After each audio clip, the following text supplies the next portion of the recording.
नमस्कार, पीएनएन पे आपका स्वागत है।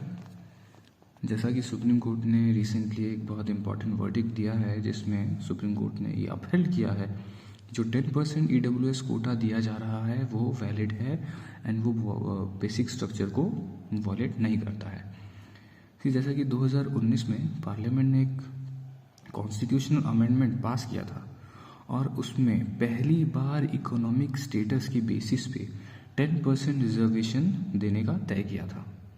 कि देखिए, इससे पहले जितने भी रिजर्वेशंस दिए जाते थे वो सोशल और एजुकेशनल बैकग्राउंड को ध्यान में रखते हुए और उनकी बेसिस पे दिए जाते थे। ये ऐसा पहली बार हुआ था कि एक सिर्फ इकोनॉमिक स्टेटस की बेसिस पे रिजर्वेशन दिया जा रहा था। और ये जो रिजर्वेशन दिया जा रहा था ये उनको दिया जा रहा था जो रिजर्वेशन के दायरे से बाहर थे। इसमें शेड्यूल कास्ट, शेड्यूल ट्राइब और अदर बैकवर्ड क्लासेस को इस रिजर्वेशन के दायरे से बाहर रखा गया था। चूँकि कॉन्स्टिट्यूशनल अमेंडमेंट था तो इसका चैलेंज होना सुप्रीम कोर्ट में स्वाभाविक था। तो इसमें फाइनली कल के डेट में 5 जजेस की बेंच ने अपना वर्डिक्ट दिया और इस वर्डिक्ट ये जो आया है ये 3:2 की रेशियो में स्प्लिट वर्डिक्ट आया है और इसमें इसको वैलिड करा दिया गया है। इसमें 3 मुद्दे थे जिन पर चर्चा हुई, डिस्कशन हुआ, डिबेट्स हुए, सब कुछ हुआ।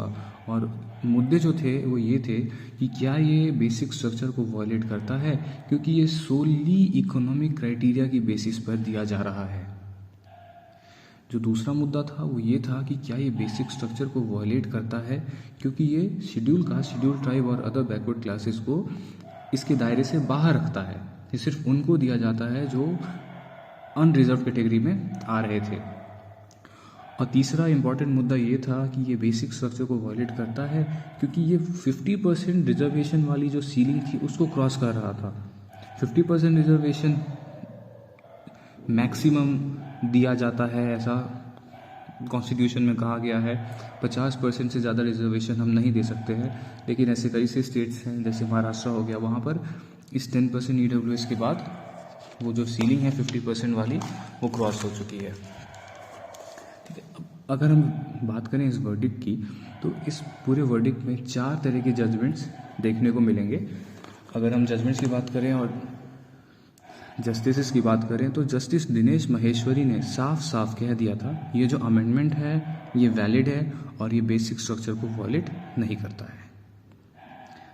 जस्टिस बेला एम त्रिवेदी जी का ये मानना है कि ये वैलिड तो है लेकिन एक समय सीमा फिक्स होनी चाहिए इसकी वैलिडिटी के लिए। जैसे कि इसको 10 साल के लिए ही अप्लाई करना है, 10 साल तक ही ये वैलिड है, 10 साल के बाद चीज़ें सुधर जाएंगी, इकोनॉमी सुधर जाएगी, इकोनॉमिक स्टेटस सुधर जाएगा तो फिर इस रिजर्वेशन की ज़रूरत नहीं पड़ेगी। तो एक जो दायरा दिया गया है वो दायरे के अंदर होना चाहिए, तो समय सीमा ज़रूरी है, ऐसा जस्टिस बेला एम त्रिवेदी का मानना है। जस्टिस एस रविंद्र भट्ट का ये मानना मतलब सेम मानना था कि ये वैलिड है लेकिन इसको एक री एग्जामिन करना बहुत ज़रूरी है। तो ये 3:2 के रेशियो में जो वर्डिक्ट स्प्लिट हुआ था ये 3 वो जस्टिसेस हैं जिन्होंने इसके फेवर में जजमेंट दिया है। अगर हम बात करें जो इसके अगेंस्ट में है तो जस्टिस JB पर्दीवाला और justice chief justice of India UU Lalit ने इसमें जो इस वर्डिक्ट के अगेंस्ट में अपना डिसीजन दिया और कहा कि ये SC ST OBC की राइट्स को वॉयलेट करता है, इसको SC ST और OBC को दायरे के अंदर लाना चाहिए, ये दायरे के बाहर है इसलिए ये वॉयलेट कर रहा है बेसिक स्ट्रक्चर को।